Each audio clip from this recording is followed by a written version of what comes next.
Stéphane Rothenberg n'était pas présent durant tout le tournage de l'épisode de Top Chef, diffusé ce mercredi 22 mars sur M6. Voici pourquoi son absence passe quasiment inaperçue à l'antenne. Une absence presque inaperçue. Ce mercredi 22 mars 2023, M6 diffusera la 4e soirée l'édition 2023 de Top Chef. L'occasion pour les candidats d'inaugurer l'arrivée d'un challenge inédit, la boîte blanche. Après la fameuse boîte noire, qui prive les participants de la vue pour identifier la composition d'un plat, cet exercice co-imaginé par le pâtissier Yann Couvreur, les met au défi de réaliser un dessert qui comble les 5 sens, à savoir l'ouïe, l'odorat, le goût, le toucher et la vue. Une toute nouvelle épreuve que le présentateur Stéphane Rothenberg n'a pas réellement expérimenté, car il n'était pas présent lors du tournage.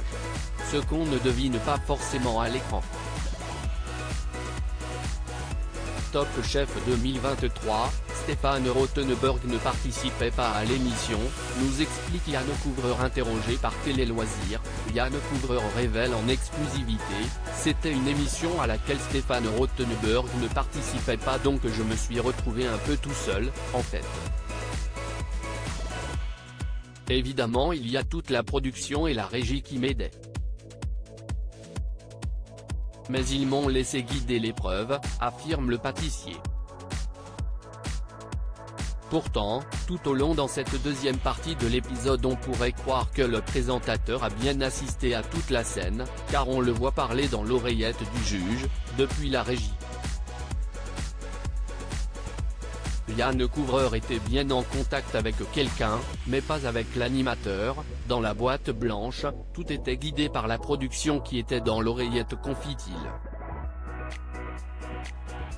La séquence a donc été rejouée ensuite par celui qui pilote aussi Pékin Express. La redoutable boîte blanche. L'absence de Stéphane Rothenberg, qui est tout de même bien présent dans la première partie de la soirée, n'enlève évidemment rien à la difficulté de l'épreuve, éliminatoire de surcroît, à laquelle ont dû se frotter les candidats. Avec la boîte blanche, je voulais vraiment les faire travailler sur une expérience sensorielle, où aucun sens ne soit oublié. Il devait créer un plat qui ne passe pas juste pas la vue et le goût comme on le voit souvent, a expliqué Yann Couvreur, qui salue le courage des participants de relever un tel challenge en seulement 2 heures. À lire aussi du jamais vu dans Top Chef, une grande nouveauté fait son apparition cette semaine.